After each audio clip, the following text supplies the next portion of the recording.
بسم اللہ الرحمن الرحیم۔ سب سے پہلے ہم قائد اس پہ اختلاف کے شکر گزار ہیں کہ آج ہمیں لنچ کا دعوت بھی دیا گیا اور پورا پاکستان کی جو اپوزیشن کے قیادت کو ایک جگہ جمع کیا اور پورا سیاسی صورتحال پہ ہمارا تفصیلی تبصرہ بھی ہوا۔ میں پاکستان کی عوام کو، پاکستان کی قوم کو مبارکباد دینا چاہوں گا کہ عمران اپنے اکثریت کھو چکا ہے،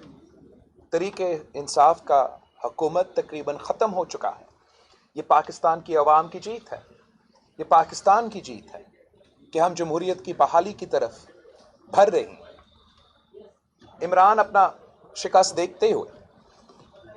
اب غیر جمہوری رویہ اپنا رہے ہیں۔ گالم گلوچ کے علاوہ اب وہ فورس استعمال کرنے کی کوشش کر رہے ہیں۔ پہلے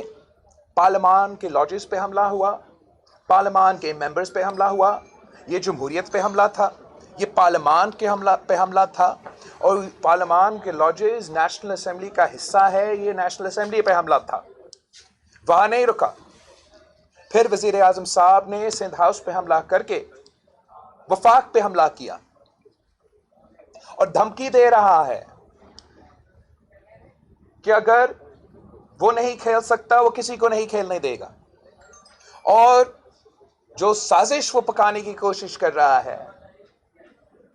کہ کسی طریقے سے یہ وائلنس کے تھرو پارلیمان کے ممبرز کو اپنا ووٹ استعمال نہ کرنے دے، غیر جمہوری طریقے سے دھوس اور دھاندلی سے بچ جائیں، یا ایسا سچویشن کریٹ ہو کہ کانسٹیٹیوشنل کرائسس پیدا ہو اور ایک تھرڈ فورس کو موقع ملے۔ پاکستان کی جمہوری جماعتیں، پاکستان کا ہر شہری عمران کو وارن کرتا ہے کہ آپ ایسے سوچے بھی نہ، آئے مقابلہ کریں، آئے سپورٹمن سپرٹس اپنائیں۔ پوری زندگی آپ کھلاڑی رہے ہو، اپنے آخری اننگز میں اتنے کھلے طریقے سے بال ٹیمپرنگ نہ کرے۔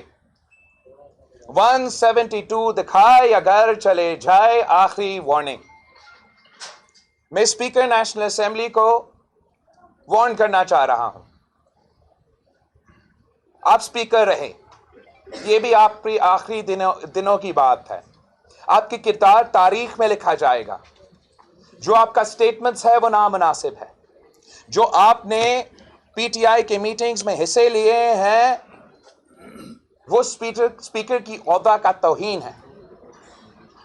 ہمیں اب بتایا جا رہا ہے کہ یہ اسپیکر آئین کو توڑنے کے لیے تیار ہے، قانون توڑنے کے لیے تیار ہے، اور پارلیمان کے رولز توڑنے کے لیے تیار ہے۔ وہ بہانہ یہ استعمال کرنا چاہے گا کہ Monday that is the last day for him to call the session, and according to the rules of the National Assembly, the law of the land,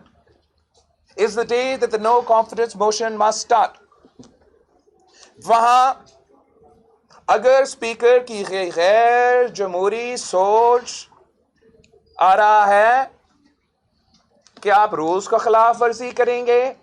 آپ قانون کا خلاف ورزی کریں گے، آپ آئین کا خلاف ورزی کریں گے، اور ہمارا عدم اعتماد کا موشن نہیں لے کر آئیں گے، تو یہ میرا جماعت کے اندر بھی موقف ہوگا، میں اپنے جماعت کو مناؤں گا، پھر میں سارے اپوزیشن جماعتوں کے سامنے یہ موقف رکھوں گا، اور انشاءاللہ تعالی سارے اپوزیشن کو بھی مناؤں گا کہ اگر اسپیکر نیشنل اسمبلی منڈے تک دعا کر کے، فاتحہ پڑھ کے، عدم اعتماد کا موشن پیش نہیں کرتا، تو پھر میرا تجویز میرا پارٹی کو، اپوزیشن جماعتوں کو یہ ہوگا کہ ہم اس ہال سے نہیں اٹھیں گے، اور ہم دیکھتے ہیں کہ آپ کا OIC کانفرنس کیسے ہوتا ہے۔ ہم بڑا ذمہ داری کے ساتھ آج تک چل رہے ہیں، ہمارا پورا کوشش یہ رہا ہے، اور قائد اس میں اختلاف صاحب نے اپنا جو سیریسنس ہے، جو اسٹیٹمنٹ شپ ہے، جو پاکستان کی، جو ملک کی انٹرنیشنل صورتحال ہے، اس سب کچھ کو مد نظر رکھتے ہوئے اپوزیشن کے کافی سیاسی کارڈ پیچھے ہمیں اب استعمال کرنے کے موقع نہیں ملے۔ مگر اگر یہ دھمکی ہے کہ وہ نیشنل اسمبلی کا رولز فالو نہیں کرنے جا رہے ہیں، قانون فالو نہیں کرنے جا رہے ہیں، آئین فالو نہیں کرنے جا رہے ہیں، تو میرا موقف جو اپنا جماعت میں بھی اور اپوزیشن پارٹیز کے سامنے ہوگا کہ ہم بھی وہاں اسی فلور پہ بیٹھے رہیں گے جب تک ہمارا حق نہیں دیا جائے. آپ سب کا بہت شکریہ. اب میں اختر